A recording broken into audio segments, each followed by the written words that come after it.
Bapak, Ibu, Saudara kekasih, apakah suara saya sudah kedengaran? Bagus. Oke. Mari kita bersatu di dalam doa. Segala puji syukur kami panjatkan kehadirat-Mu, ya Allah Bapa kami yang bertahta di kerajaan surga. Ketika kami menyebut bahwa Allah Bapa yang kami sembah ada di kerajaan surga, itu pertanda kami tahu, kami menyadari bahwa Allah yang kami sembah adalah Allah yang hidup, yang sangat peduli dengan apapun kegiatan kami sepanjang hari ini. Bapak, tolonglah kami, tujuan kami bersekutu, tujuan kami belajar kebenaran firman-Mu, agar setiap apapun langkah keputusan yang kami ambil, kami berusaha menyenangkan hati Bapa. Tidak mudah dengan keadaan dunia saat ini. Tetapi bagi kami tidak ada pilihan lain. Kami harus tetap taat, kami harus tetap setia, kami harus tetap dengar-dengaran. Karena apapun yang kami miliki di dunia ini, Engkau berkata bahwa segala sesuatu sifatnya fana, sifatnya sementara. Karena itu ada satu kekuatan yang sangat luar biasa memegang kami. Tangan yang kuat yang senantiasa mengulurkan tangannya untuk menolong kami, yaitu tangan-Mu. Terima kasih Bapa. Jadikan hati kami hati yang subur untuk ditanami kebenaran firman Tuhan. Tolong kami untuk kami bisa fokus memahami kebenaran firman-Mu pada pagi hari ini. Di dalam nama Tuhan Yesus Kristus kami berdoa dan kami mengucap syukur. Amin. Sekali lagi selamat pagi Bapak Ibu Saudara kekasih dalam Tuhan. Kita belajar firman Tuhan, kita ambil di dalam Lukas 18. Lukas pasal 18, dari mulai ayat 1, nanti sampai ayat 8. Ya, oke, ayo kita baca bersama-sama ya, Bapak Ibu.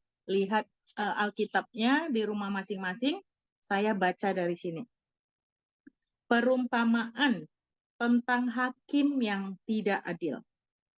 Yesus menyampaikan suatu perumpamaan kepada mereka untuk menegaskan bahwa mereka harus selalu berdoa tanpa jemu-jemu.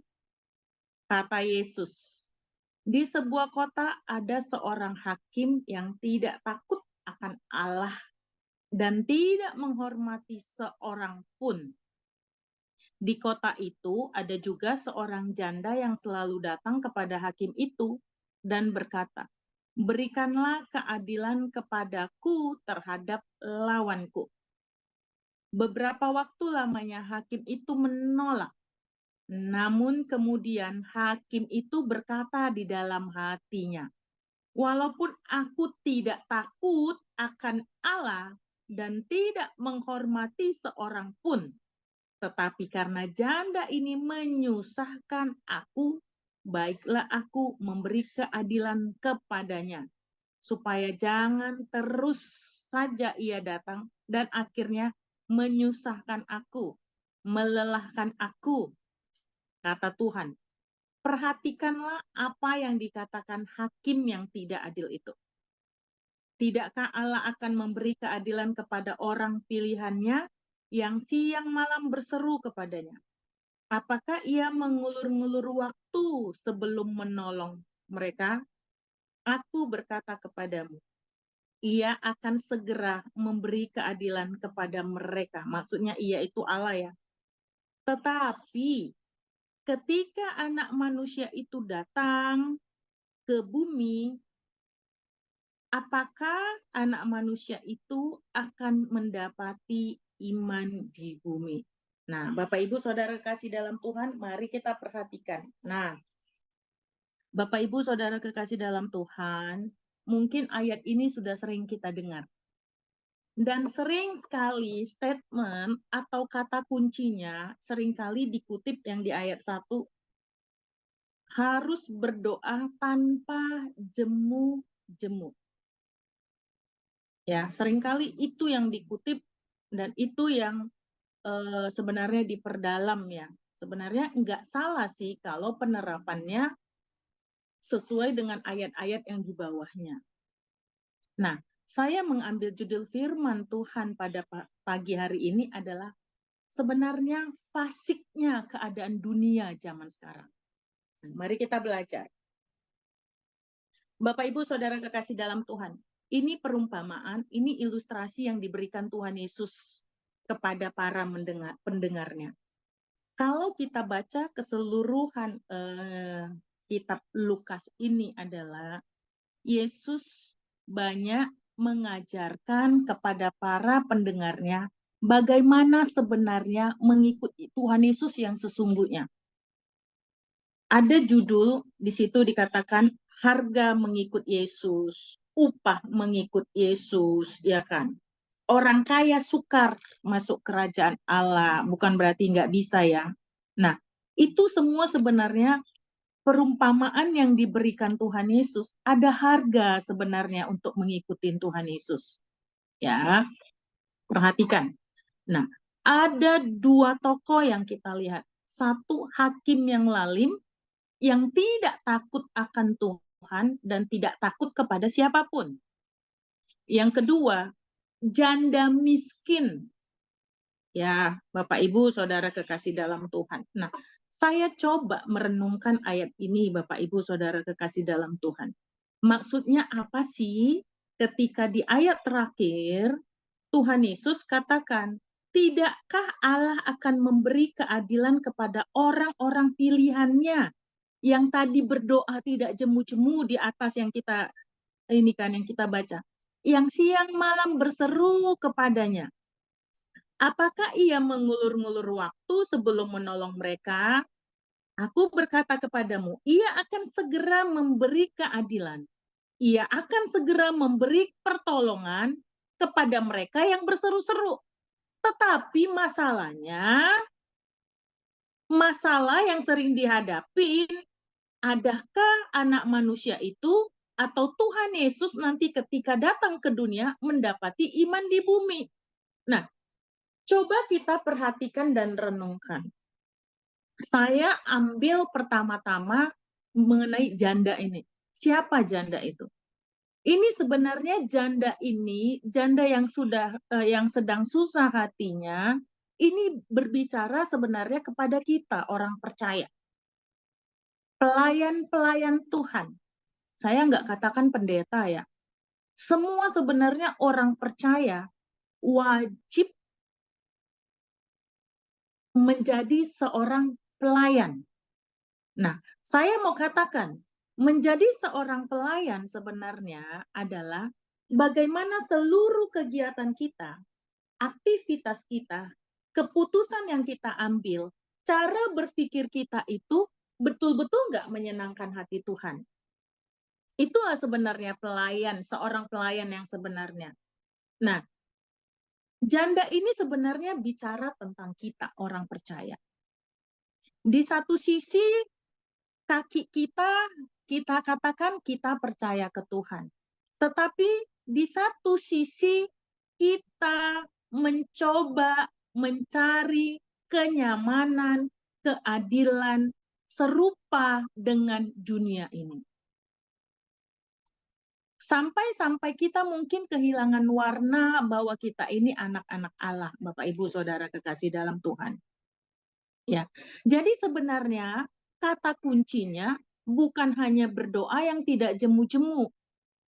Karena kalau kita berdasarkan konteks berdoa tidak jemu-jemu, nanti ini berbenturan dengan Matius 7 ayat 21, ajaran Tuhan Yesus juga.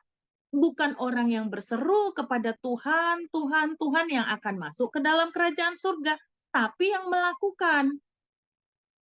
Jadi Bapak Ibu Saudara kekasih dalam Tuhan, orang percaya ketika hidup di dunia ini, kalau kita sungguh-sungguh mau menjadi pelaku firman Tuhan, biasanya sering sekali perasaan kita enggak nyaman, benar enggak? Karena warna kita sudah berbeda dengan dunia ini. Tetapi betapa sering kita juga, karena ya saya coba perhatikan, saya coba lihat gitu ya. Kita ini sebenarnya sudah banyak diajarin, atau mungkin saya bisa meminjam bahasa tercemar, kita terlalu banyak melihat mungkin media sosial. Media sosial itu kalau kita lihat kan selalu apa namanya, apa sih namanya, memberikan, menyajikan itu apa namanya, kenyamanan dunia, kemilaunya dunia, kesuksesan, keberhasilan menurut ukuran dunia. Sehingga mungkin karena kita sering lihat, aku ingin seperti dia.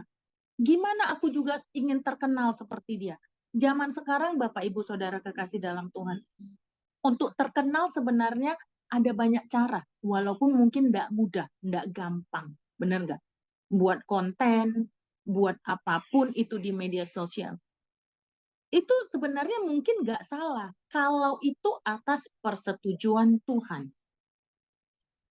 Tapi ketika kita mencoba ya mengupgrade diri kita, menampilkan diri kita supaya kita dikenal oleh dunia ini, apalagi dengan cara yang tidak pantas, ya tidak sopan menurut ukuran Tuhan, nah itu yang nggak boleh.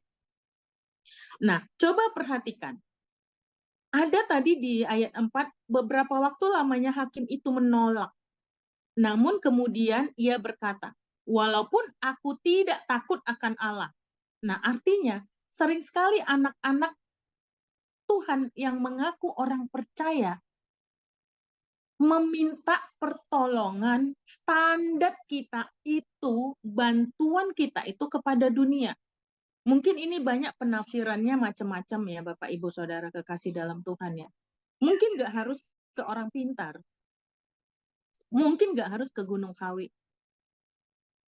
Ada banyak sebenarnya keputusan-keputusan yang kita ambil itu menurut standar dunia. Padahal di kitab Roma 12 berkata, janganlah kamu serupa dengan dunia ini, tetapi berubahlah oleh pembaruan budimu. Artinya, budi itu bicara apa Bapak Ibu Saudara kekasih dalam Tuhan? Itu bicara karakter Tuhan yang harus ada di dalam diri kita. Karena karakter Tuhan inilah nanti yang akan kita bawa pulang. Itulah tadi yang dikatakan di ayat terakhir.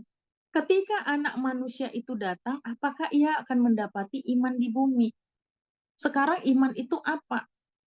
Nah, kita berpikir selama ini iman itu hampir mirip dengan beragama, ya kan? Apalagi kalau kita lihat teman-teman kita agama seberang. Kita orang beriman, kita orang beriman.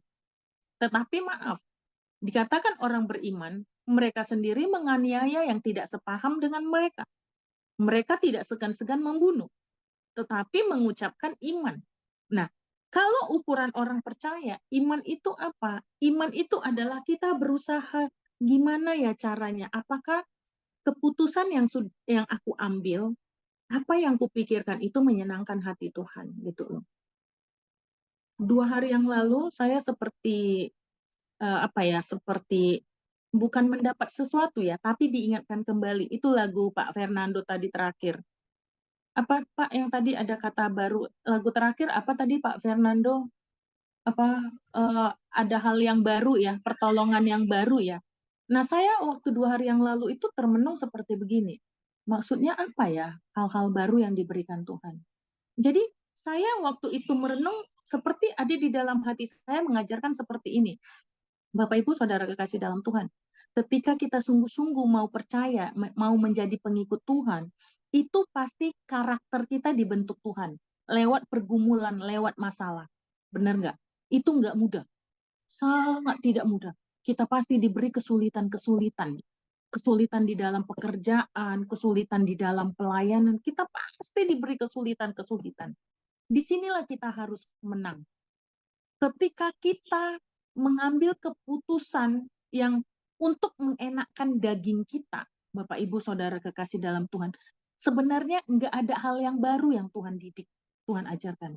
Tapi ketika kita menanti pertolongan Tuhan, seperti batin kita itu berkata, oh, aku menemukan yang baru. Artinya, karakter kita yang jelek itu satu diselesaikan, satu diselesaikan, satu diselesaikan.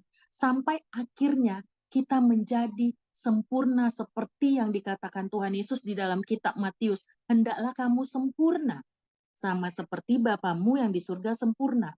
Nah, ukuran sempurna ini nggak boleh kita samakan satu sama lain. Sempurna saya, sempurna Pak Fernando, sempurnanya Ibu Esti beda-beda. Karena pergumulannya beda-beda. Ya kan? Bentuk pergumulannya beda-beda, saudara kekasih dalam Tuhan. Nah, disinilah itu. Kalau boleh saya, supaya kita mengerti, ya, 1 Korintus 10 ayat 31 berkata, ya, 1 Korintus 10 ayat 31, ya, saya sudah tandain Alkitab saya seperti ini. Jadi, baik kamu makan atau minum, ataupun melakukan sesuatu yang lain, lakukanlah itu untuk kemuliaan Tuhan. Jadi Bapak Ibu Saudara kekasih dalam Tuhan, apapun keputusan yang kita ambil, sesulit apapun kondisi kita di dunia ini, kita kalau sungguh-sungguh mau menjadi pelaku firman Tuhan itu nggak gampang loh. Pasti Tuhan didik. Pasti Tuhan didik dalam apapun dari segi ekonomi, pekerjaan, ya kan, keluarga, pelayanan, itu pasti gitu. Nah, itulah sebenarnya kesempatan kita. Apakah kita sanggup? Apakah kita tidak meminta pertolongan dengan orang-orang yang di luar Tuhan? Apakah keputusan yang kita ambil itu betul-betul menyenangkan hati Tuhan? Sehingga ketika Tuhan datang, aku akan memberi keadilan kepada orang-orang pilihanku. Jadi ketika aku datang ke dunia ini, ya, ketika iman itu tidak didapatin, kita yang pagi hari ini ikut Zoom, Tuhan mendapati iman kita. Sehingga upah kita besar di surga. Karena Bapak Ibu Saudara kekasih dalam Tuhan, kalau kita hanya berdasarkan doa tanpa jemu-jemu seolah-olah memaksa Tuhan, kita nggak sopan dong. Ya kan, nggak sopan dong. Ya mungkin Tuhan belum jawab doa kita hari ini. Atau mungkin Tuhan masih didik kita dalam hal mungkin kekurangan saat ini, supaya kita nggak jadi sombong. Kalau kita berkelimpahan uang, kehormatan, mungkin kita tuh jadi orang yang sombong. Sehingga suatu hari ketika kita di ujung maut, di ujung kematian, kita nggak tahu siapa yang menjemput kita. Akhirnya kita masuk ke lorong gelap. Tapi ketika kita mengalami yang namanya kesulitan, penderitaan, sebenarnya disitulah Tuhan sedang membentuk karakter kita. Disitulah kita betul-betul ngerti, iya ya, satu-satunya pertolonganku hanya Tuhan, nggak ada yang lain. Kemarin seseorang cerita sama saya seperti ini, mertuanya sedang sakit ya. Mertuanya sebenarnya nafasnya sudah satu-satu ya, sudah pakai selang di mana-mana. Tetapi ada hal-hal yang dilihat itu susah banget gitu loh. Susah sekali seperti mengembuskan nafas terakhir. Dia katakan seperti gini, mungkin karena mertua saya itu dulu membungakan uang. Uangnya banyak. Jadi terikat dengan dunia ini. Sulit sekali melepaskannya. Nah, Bapak Ibu Saudara kekasih dalam Tuhan, Alkitab ayat yang kita baca pagi hari ini adalah di dunia ini nggak akan kita dapat keadilan. Apalagi kalau kita mau menjadi anak-anak Tuhan. Jangan berharap keadilan dari dunia. Jangan harap keadilan dari dunia. Kita pasti ditindas. Apapun itu. Karena keputusan-keputusan kita ambil nggak lagi keputusan sembarangan. Kalau di dalam kitab Pengkhotbah dikatakan segala sesuatu sia-sia, tapi sebenarnya bukan sia-sia. Hafel. Hafel itu sifatnya sementara, nggak kekal. Ya, ini tidak mudah. Saya sadar firman Tuhan yang kita pelajari pagi hari ini tidak mudah diterapkan. tapi pilihan ada di tangan kita. Kehendak bebas itu ada di tangan kita. Karena kita sudah diberikan di Kejadian 1 ayat 26, kita diciptakan segambar. Gambar itu adalah pikiran dan perasaan Allah dituangkan kepada kita. Nah, kalau pikiran dan perasaan ini dipadukan, inilah yang menjadi namanya kehendak, keputusan. Ini kehendak ini Tuhan nggak punya remote atas kita, ke kanan atau ke kiri. Ini adalah kehendak bebas kita. Kita mau melatih diri untuk menjadi orang percaya, atau kita itu karena terlalu banyak dengan kenyamanan dunia ini, sehingga kita sulit untuk mengambil keputusan-keputusan yang sesuai dengan Tuhan. Jadi Bapak Ibu Saudara kekasih dalam Tuhan, kalau hari ini kita mengalami kesulitan apapun, percayalah, keadilan itu hanya datang dari Tuhan. Pertolongan itu hanya datang dari Tuhan, bukan dari dunia ini. Jangan mencari pertolongan, keadilan dari dunia ini. Tetap kita berdoa tanpa jemu-jemu, tapi bukan memaksa kehendak kita. Ketika kita berdoa dengan tidak jemu-jemu di ayat 1 tadi adalah supaya kita belajar beriman. Sehingga ketika Tuhan Yesus datang ke dunia ini, dia mendapati iman itu ada pada kita. Iman itu bukan sekedar pengakuan aku percaya. Iman itu adalah gimana ketika mujizat tidak terjadi, ketika pertolongan tidak terjadi, kita tetap percaya. Jangan meminta pertolongan kepada, dalam tanda kutip, hakim yang tidak takut Tuhan. Hakim yang lalim. Nanti kita binasa, nanti kita terhilang. Amin. Demikian firman Tuhan. Mari kita bersatu dalam doa. Sekali lagi kami menghadap Engkau Bapa. Hamba berdoa untuk persekutuan doa Dorea Ministry. Berkati semua para hamba-hambamu, pemimpin-pemimpin di setiap daerah Tuhan. Engkau pakai mereka dengan luar biasa. Engkau berikan hati takut akan Tuhan, sehingga mereka banyak membawa jiwa-jiwa datang kepadamu. Berkati Ibu Pendeta Hesti, Tuhan, sebagai pemimpin, sebagai Ibu Gembala. Tuhan sudah memakainya dengan luar biasa. Tuhan beri kesehatan, Tuhan tolong. Berkati juga semua orang-orang yang mengambil pelayanan. Bapak Pendeta Fernando Lumintang, Tuhan berkati, Tuhan sertai. Terima kasih Bapak, terpuji namamu, di dalam nama Tuhan Yesus Kristus kami berdoa. Kami mengucap syukur. Amin.